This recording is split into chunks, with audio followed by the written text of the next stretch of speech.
অর্থাৎ বিজেপির শাসক দলের কেন্দ্রে তাদের পরবর্তী পদক্ষেপ হচ্ছে এক দেশ এক ভোট, একই সময়ে বিধানসভা লোকসভা ভোট। আর এই নিয়ে একটা কমিটিও গড়া হয়েছে। আর সেই কমিটির কাছে মমতা বন্দ্যোপাধ্যায় প্রতিবাদ জানিয়ে চিঠি দিলেন এবং কিছু প্রশ্ন তুললেন। কথা বলবো প্রতিনিধি আবিরের সঙ্গে। আবির, কি কি প্রশ্ন তুললেন মমতা বন্দ্যোপাধ্যায় প্রতিবাদ চিঠিতে? দেখো, চিঠির নির্যাস যেটা, সেখানে এক দেশ এক ভোট লোকসভা নির্বাচনের আগে আপাতত নীতিকে কার্যকর করতে তৎপর হয়ে উঠছে কেন্দ্রের সরকার।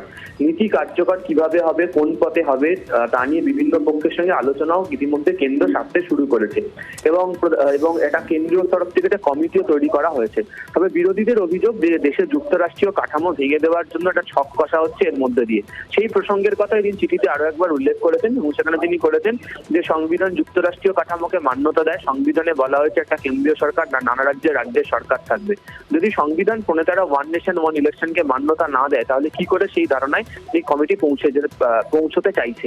একই সঙ্গে একসাথে সংসদের ভোট এবং বিধানসভার ভোট কি করে করা হবে, এবং মূল যে বিষয়টা উল্লেখ করা হয়েছে যে ভারতীয় সংবিধানে যা রয়েছে সেই সংবিধানকে কার্যত সরিয়ে যে সিদ্ধান্ত গ্রহণ করা হচ্ছে সেই সিদ্ধান্ত যথাযথ নয়। ফলে কার্যত সেই বিরোধিতার কথা উল্লেখ করে এই চিঠি দেওয়া হয়েছে এবং সেই চিঠি যাকে দেওয়া হয়েছে তিনি হচ্ছেন ওয়ান নেশন ওয়ান ইলেকশন নিয়ে কেন্দ্রের যে গঠিত উচ্চ পর্যায়ের কমিটি, তার চেয়ারম্যান নীতিন চন্দ্রকে। ফলে চার পাতার যে চিঠি, সেখানে প্রকৃতপক্ষে সংবিধানে কি রয়েছে, বিশেষজ্ঞরা কি বলছেন এবং যারা এই গোটা বিষয়টা সম্পর্কে অবহিত তাদের কি মতবাদ, সেগুলোকেই যুক্তি সহকারে তুলে ধরা হয়েছে। ধন্যবাদ। আর